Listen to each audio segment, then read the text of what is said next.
My name is Brittany Daniels, owner of Spoonie Essentials Box, a monthly themed care package delivered to chronic illness warriors worldwide. And this is Confessions of a Chronically Ill Entrepreneur. Today we're going to talk about the professional from the personal. We've all heard it before. It's not business. Brain fog. We'll talk about that too. It's not personal, it's business. So where exactly does the line between business and professional meet up? In 2017, when is it okay to get a little personal with your business clientele? For me, as a chronically ill entrepreneur, I feel like it's necessary to be personable all the time. Because when I have a flare or something is something health related, it causes a delay in my business, I feel obligated to communicate with my customers what exactly is going on. Part of me feels like that level of transparency helps build and nurture that relationship we have as, seller and consumer, but also just as like family.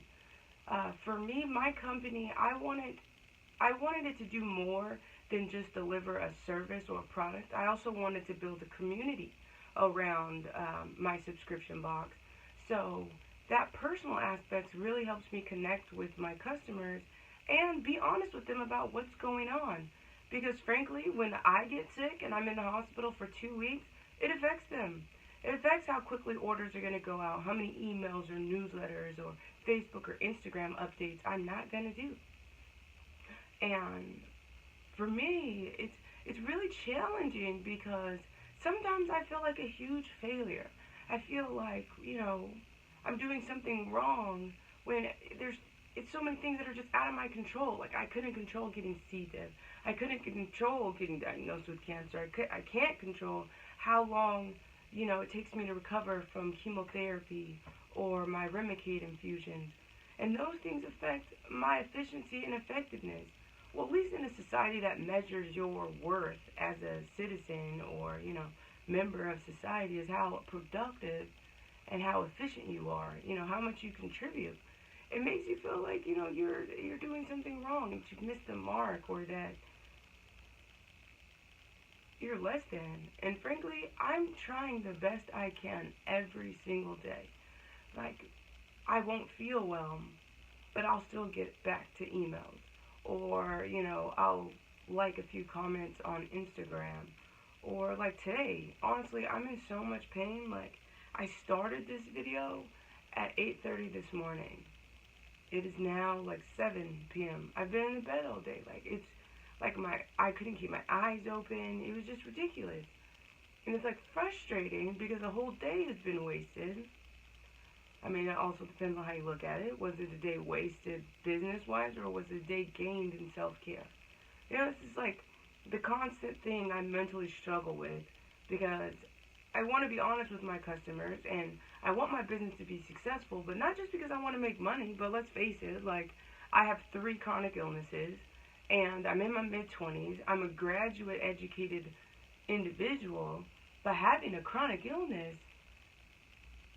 limits your ability to provide for yourself in certain ways. And,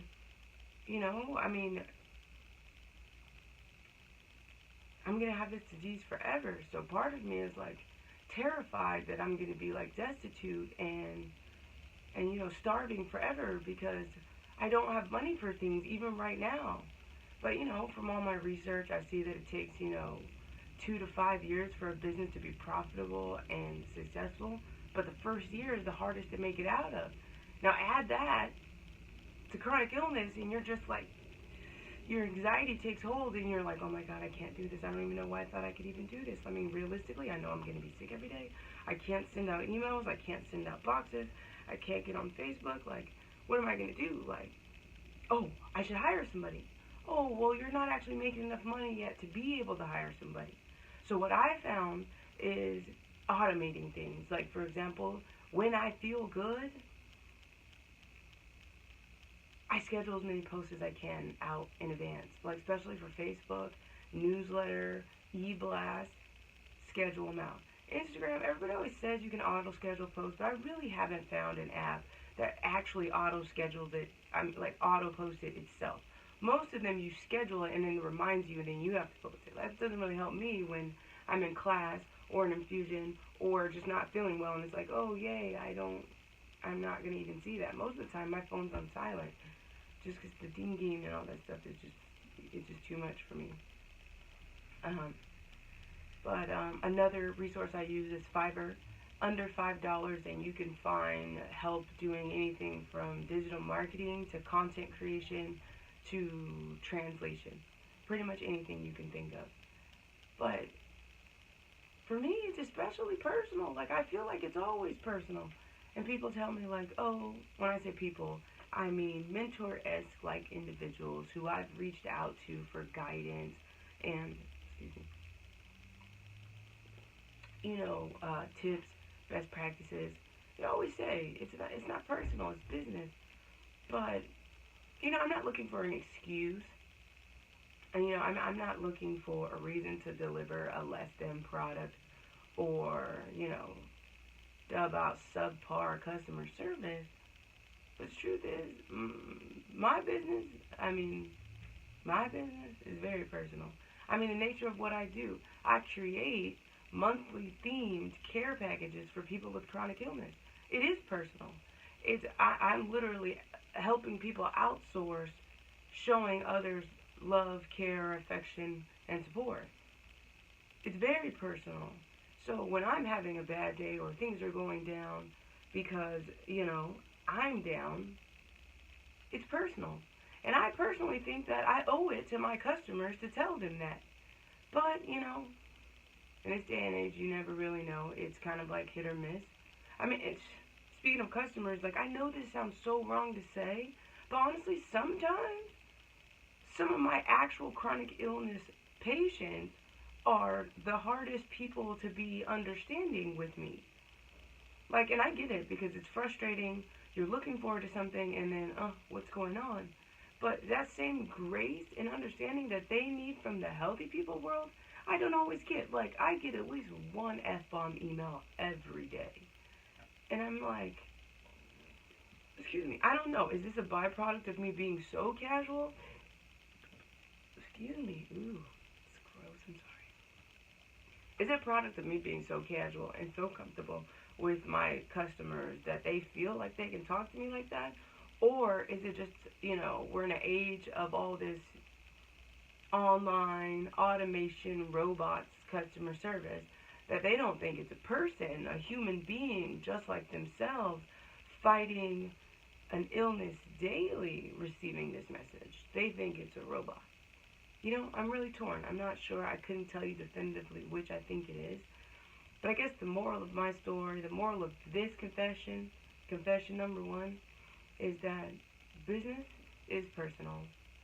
And the key to fine-tuning that is realizing that business is personal, but not taking the things that happen in a business arena or setting personally. So, for me, I'm going to keep sharing with my customers what's going on in my life. I'm going to keep including a personal anecdote in my company newsletter. But I'm going to do my best and try my hardest not to take it personal when my customers aren't understanding. So how about you? What about you chronically ill entrepreneurs out there? What's the hardest thing about personal versus professional for you? Leave a little something in the comments below. Don't forget to hit the subscribe button. And thank you for joining me for my confessions of being a chronically ill entrepreneur. And I'll see you next time. Goodbye.